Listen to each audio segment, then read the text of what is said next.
Ano yung naging parang gateway para gumanda ang buhay ninyo? Nag-DPWH kami.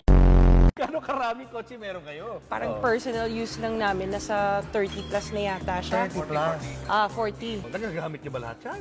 Yun, hindi na nga. Hindi na nga, kasi dami. So, mostly American car siya. Sabi nila, white and black. Yung Lincoln Navigator siya. Black and white. Black and white? Yes. GMC Denali. So, black and white version din siya. Walang ganito sa Philippines. Sa YouTube? Oo, nasa Grand Wagoneer. Pinaship ko from the US. From the US. Nagmamaneho ka rin? Marunong mag-drive, left, right. Hindi marunong mag-park. Si Suburban. Tsaka si Wow, ganda. Alphard, Dodge Ram. And then the Tundra na Toyota. Imported din to, no? Yes. Ano walang ganito dito, no? And then the Toyota Sequoia. This is the TRD Pro. So more sports, tapos ito yung capstone, yung high-end niya. X5, tsaka yung F8 na Jaguar. Jaguar naman to. Yeah. Altera. Ano na to, hindi na nag-reproduce to. So Mercedes-Benz yan, GLS. S is one of the S-Class series ng Benz. And then the Volvo XC90.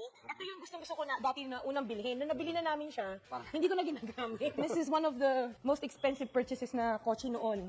Nabili namin. This is the autobiography Range Rover. Range Rover. The Evoque. Oo, gusto ko sana maliit lang. Tsaka yung kulay niya kasi gusto ko red. And then, Defender. Nakita ko to sa Dubai. Nakita ko sa magazine. Tapos sabi ko, gusto ko ng ganito. And then we have yung LM, yung Lexus. The higher end of Yes, the higher end of the Alphard. And of course, yung LC2. Yeah. And then sabi ko, gusto ko ng Artista van. Oo, yung Savannah. Nagpahanap talaga ako yung Artista van. So, GMC siya.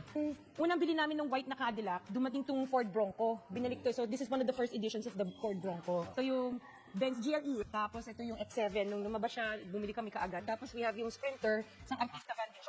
Showbiz na showbiz. Artista ba rin Ito naman, the Gladiator. This is my son's car birthday gift namin sa kanya to.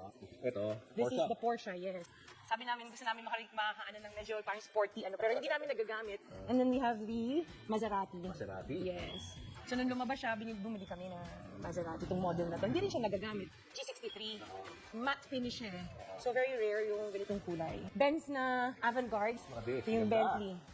Ito ang binili ko to kasi kaya nagustuhan ko to. May wine glasses. Pero hindi naman namin nagagamit. So ito. And then we have the Maybach. Mercedes-Benz Maybach.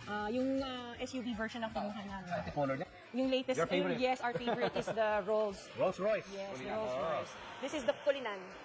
And kaya ko to binili. Sa loob. So kaya mo to kinuha dahil? Kasi ito may payong. Natutuwa ako sa payong. Ano yung naging parang gateway para gumanda ang buhay ninyo? Nag-DPWH kami.